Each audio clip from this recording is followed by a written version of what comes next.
Bonjour, dans cet épisode, je vais vous expliquer comment obtenir une promotion au travail.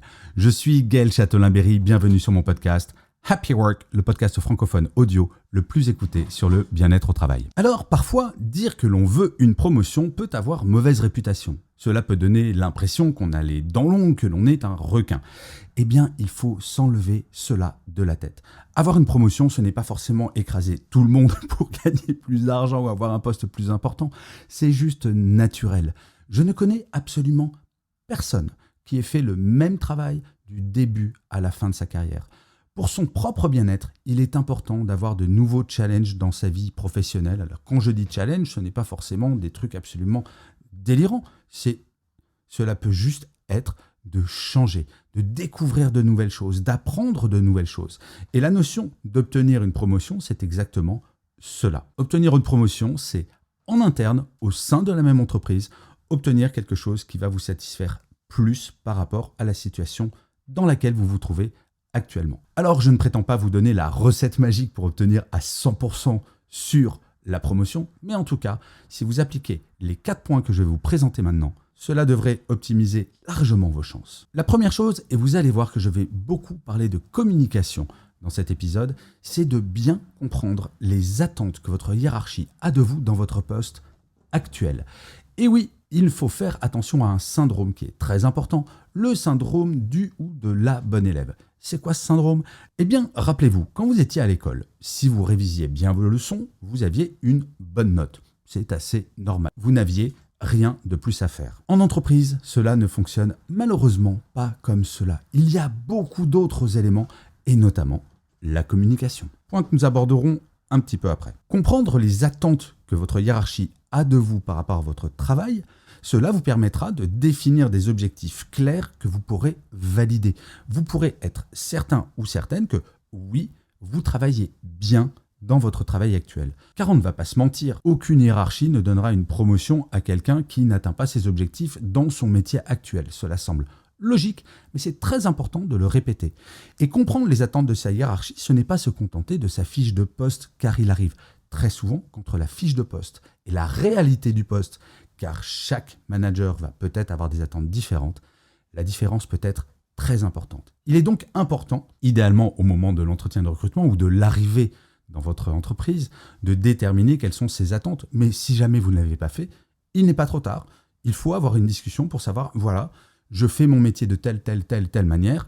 Est-ce qu'il y a d'autres choses que je pourrais faire ou est-ce qu'il faudrait que je fasse différemment ? Ce qui est important de comprendre, c'est que votre meilleur allié dans l'obtention d'une promotion, c'est votre manager actuel. C'est cette personne qui, dans son propre service ou dans d'autres services, va pouvoir être un support pour vous pour obtenir cette promotion. Le deuxième point qui va vous sembler évident, mais il est bon de le rappeler, c'est d'exceller dans votre poste actuel. Comme je le disais, on ne donne pas de promotion à quelqu'un qui n'excelle pas dans son travail actuel. Et exceller dans son travail actuel, ça ne veut pas dire passer sa vie au travail, cela ne veut pas dire faire des heures supplémentaires sans arrêt. Non, cela veut dire 1, d'atteindre les objectifs qu'on vous a fixés et que vous vous fixez vous-même, mais 2, peut-être parfois, de suggérer de nouvelles choses, de suggérer des évolutions, d'être proactif. Il n'y a rien de mieux qu'un collaborateur et une collaboratrice qui apporte des idées, qui va justement être moteur plutôt que juste être là, sans rien faire de plus. Ce qui est important dans ce point-là, c'est de montrer vos compétences, de montrer à quel point vous êtes quelqu'un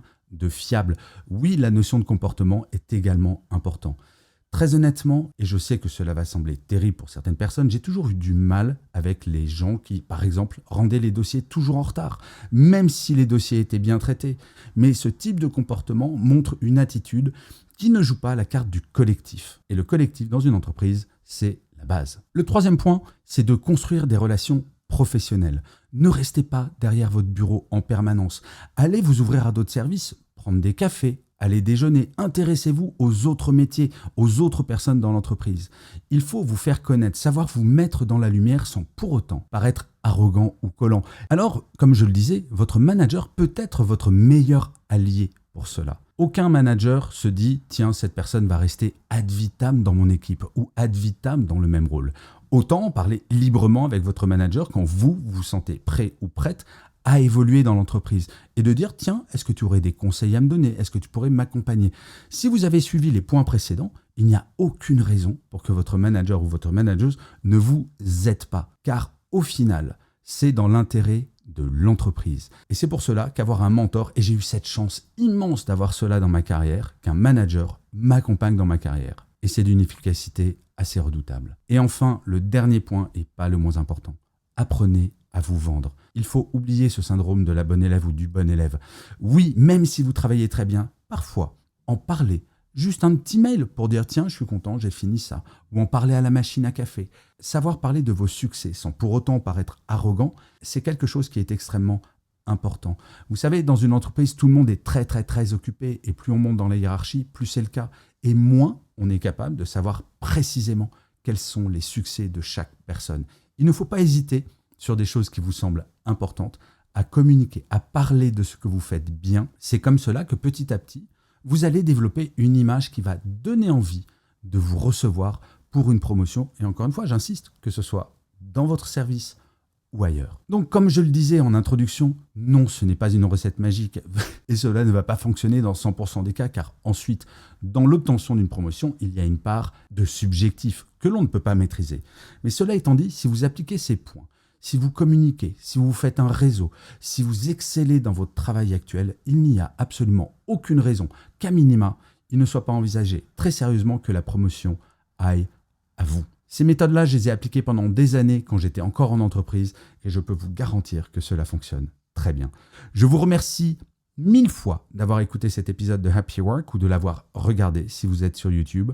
Si vous l'avez aimé, n'hésitez pas à mettre des pouces levés, des étoiles, à le commenter, à le partager également. N'hésitez surtout pas non plus à vous abonner sur votre plateforme préférée. C'est très très important pour que Happy Work dure encore très longtemps. Et en plus, de vous à moi, cela me fait très plaisir. Je vous dis rendez-vous à demain et d'ici là, plus que jamais, prenez soin de vous. Salut les amis.